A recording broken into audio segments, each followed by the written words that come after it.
The Steadfast Tin Soldier by Hans Christian Andersen, published in 1838. There were once 25 tin soldiers. They were all brothers, born of the same old tin spoon. They shouldered their muskets and looked straight ahead of them, splendid in their uniforms, all red and blue.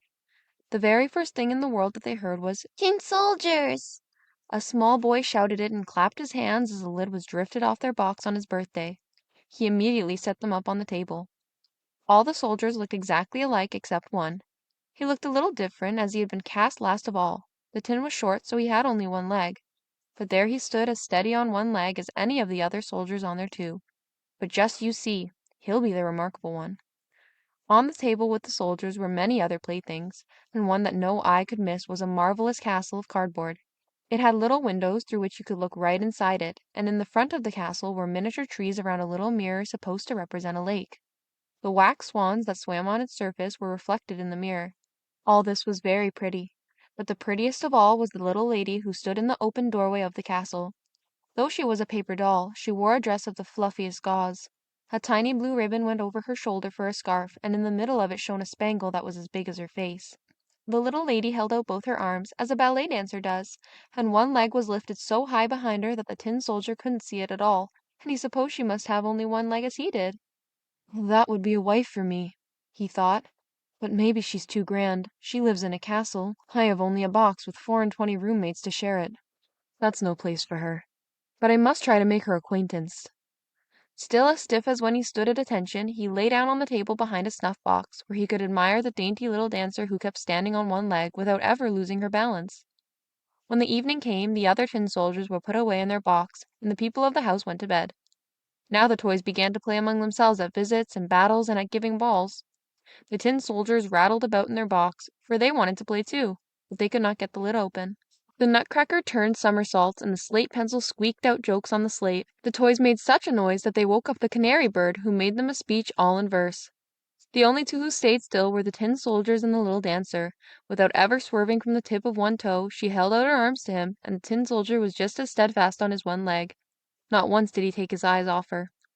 Then the clock struck 12, and clack! Up popped the lid of the snuff-box. But there was no snuff in it, no. Out bounced a little black bogey, a jack-in-the-box. "Tin soldier," he said, "will you please keep your eyes to yourself?" The tin soldier pretended not to hear. The bogey said, "Just you wait till tomorrow." But when morning came and the children got up, the soldier was set on the window ledge, and whether the bogey did it, or there was a gust of wind, all of a sudden the window flew open and the soldier pitched out headlong from the 3rd floor. He fell at breathtaking speed, and landed cap first, with his bayonet buried between the paving stones and his one leg straight in the air. The housemaid and the little boy ran down to look for him, and though they nearly stepped on the tin soldier, they walked right past without seeing him.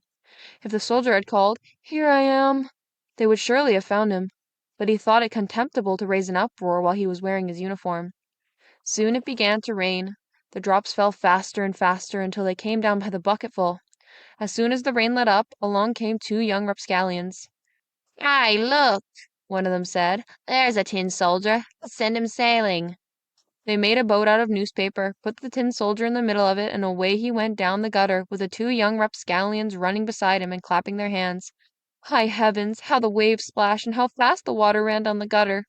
Don't forget that it had just been raining by the bucketful. The paper boat pitched and tossed, and sometimes it whirled about so rapidly that it made the soldier's head spin. But he stood as steady as ever, never once flinching. He kept his eyes front and carried his gun shoulder high. Suddenly the boat rushed under a long plank where the gutter was boarded over. It was as dark as the soldier's own box. "Where can I be going?" the soldier wondered. "This must be that black bogey's revenge. Ah, if only I had the little lady with me! It could be twice as dark here for all that I would care." Out popped a great water rat who lived under the gutter plank. "Have you a passport?" said the rat. "Hand it over." The soldier kept quiet and held his musket tighter. On rushed the boat, and the rat came right after it, gnashing his teeth as he called to the sticks and straws. "Halt him! Stop him! He didn't pay his toll! He hasn't shown his passport!" But the current ran stronger and stronger.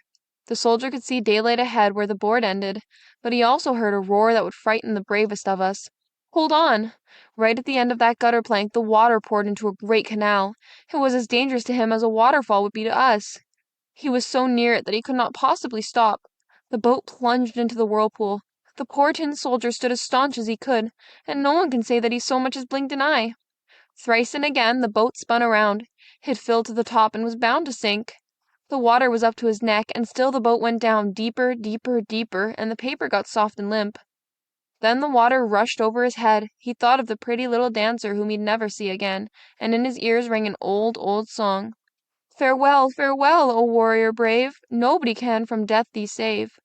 And now the paper boat broke beneath him, and the soldier sank right through. And just at that moment he was swallowed by a most enormous fish. My, how dark it was inside that fish! It was darker than under the gutter plank, and it was so cramped. But the tin soldier was still staunch. He lay there full length, soldier fashion, with musket to shoulder. Then the fish flopped and floundered in a most unaccountable way. Finally it was perfectly still, and after a while something struck through him like a flash of lightning. The tin soldier saw daylight again, and he heard a voice say, "The tin soldier!" The fish had been caught, carried to market, bought, and brought to a kitchen where the cook cut him open with her big knife. She picked the soldier up bodily between 2 fingers and carried him off upstairs. Everyone wanted to see this remarkable traveler who had traveled about in a fish stomach, but the tin soldier took no pride in it. They put him on the table, and, lo and behold, what curious things can happen in this world! There he was, back in the same room as before. He saw the same children, the same toys were on the table, and there was the same fine castle with the pretty little dancer. She still balanced on one leg, with the other raised high. She, too, was Steadfast. That touched the soldier so deeply that he would have cried tin tears, only soldiers never cry. He looked at her, and she looked at him, and never a word was said. Just as things were going so nicely for them, one of the little boys snatched up the tin soldier and threw him into the stove. He did it for no reason at all. That black bogey in the snuff-box must have put him up to it. The tin soldier stood there dressed in flames. He felt a terrible heat, but whether it came from the flames or from his love, he didn't know. He'd lost his splendid colors, maybe from his hard journey, maybe from grief, nobody can say. He looked at the little lady and she looked at him, and he felt himself melting. But still he stood steadfast, with his musket held trim on his shoulder. Then the door blew open. A puff of wind struck the dancer. She flew like a sylph straight into the fire with the soldier, blazing up in a flash, and was gone. The tin soldier melted, all in a lump. The next day, when a servant took up the ashes, she found him in the shape of a little tin heart, but of the pretty dancer nothing was left except her spangle, and it was burned as black as a coal.